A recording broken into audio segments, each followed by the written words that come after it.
两句啊，含你做参考，解说、解说、解文说理。好朋友，咱今日来讲歌有咧做，念歌有咧搬。通州奇案杀猪报，你敢若听杀猪报这3字，嘛知影讲刺激紧张的故事？是啦。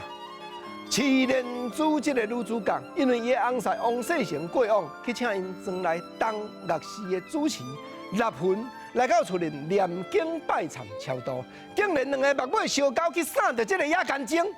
野干精，台湾话3字，咧形容一款人的个性。台湾话咧讲野干精就是花花相，讲较土的讲，食菜食较大财为介。2个经念还未完，参拜还未完，已经去上好了。结果爱情亲像蜜胶糖，人咧讲乱干情烈。一天，王世成甲七莲珠的后生才7岁尔，王元宝去到学堂读册，放学倒转来，书包拼咧，讲阿母啊阿母啊，我要食暗啊！听到阿母的房间内有人咧饲母饲厝，厝我去看，面床前2双鞋，将踢破野干精甲因阿母的感情。七莲珠真正唔愿。七莲珠心肝无想讲，这是家己拆腹肚生的汤生丸，决定讲要亲手拿刀，把因这个后生杀甲死。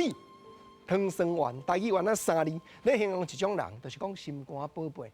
咱兜就干那这个幼囝，了咱甲当作汤生丸。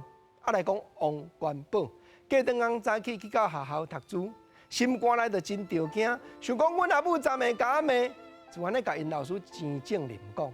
讲我阴暗倒转去，无定老母会甲我抬。明仔载我若无来入补，老师啊，你着爱去告官哦。老师要哪要信？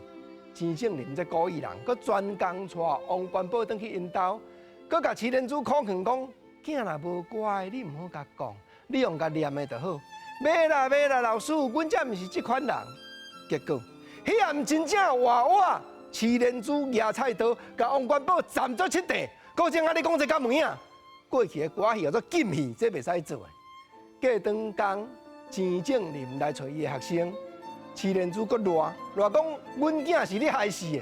加在郑正林是一个人格者，真正替伊的学生去告官，去到官厅讲七莲珠杀死伊亲生囝，啊，较加在。